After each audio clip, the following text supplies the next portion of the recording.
Teño por aí un comentario que di Galicia non está asimilada. Galicia, na parte visible, está asimilada.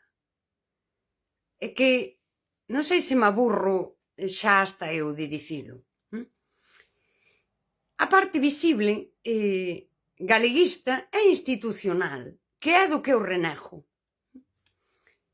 Fano e fala da creación dun novo home, bueno, porque se falaba así, vale. Poñamos en Galicia a creación da nova galega, a nova persoa galega. O que eu entendo por creación dun novo home, a creación da nova persoa galega, sería, eu voulle chamar así, non sei se o lín nalgún sitio, ontoloxizar.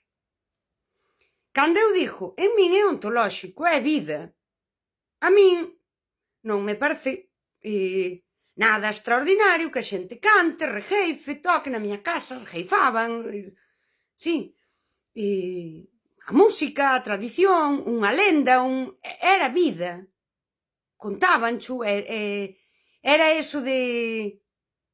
Sempre se fixo así, porque se fai un magosto, porque sempre se fixeron, sempre se asaron castañas. Noutras partes de Galicia será...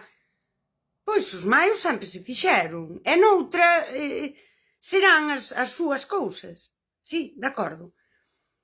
E as persoas non tiñan, non había un antropólogo na aldea explicándolle imos facer isto, porque isto é unha cousa ancestral de la ancestralidade que ten este significado. Daba igual. Era vida. É esa eternidade que dixo Castelao, é iso que tamén eu teño dai tempo vídeos que dicía Gadamer. A tradición é un horizonte onde a persoa xa está inmersa. Ontoloxizar, que eu contei nun vídeo, cando eu collo 3, 4, 5 adolescentes e lle digo, pois imos correlo antroido. Que correlo antroido, que correlo antroido? Ides vir comigo, correlo antroido, porque eu vou ir e non podes quedar por aí. Sí, preadolescentes, vamos poñer, non? E prepárolle uns caparuchos de barredoiros e collo, e a loma arranco eu pa oza e di, pero que imos facer? Imos correlo antroido, punto. E alo salimos pola parroquia arriba, correlo antroido. Non lles expliquei o que é correlo antroido, non lles expliquei o significado da madamita, o jalán, o barredoiro, o choqueiro.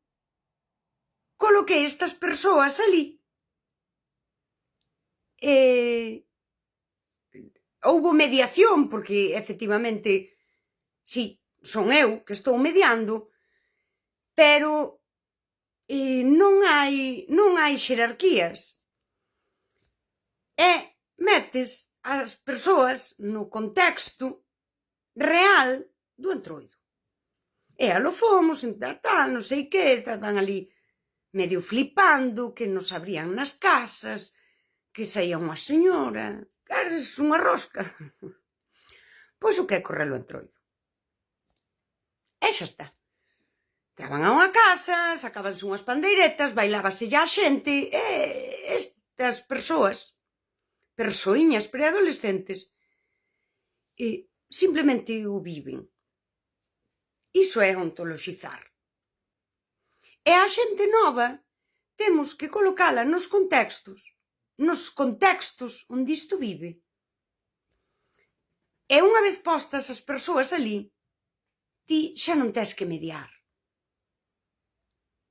Ti hai unha ruada aí pequerrecha, porque ainda hai rapazada que vive así, só faltaría. Pero se queremos que iso se expanda e siga vivo, a idea é esta. Hai que colocar as persoas onde isto acontece. E unha vez colocadas aí, non ser mediadoras. É que habiten ao seu xeito. Non fai falta que lles expliquemos. Só fai falta que metelos nese contexto. E permitir que o vivan, que o experimenten, e xa estaría.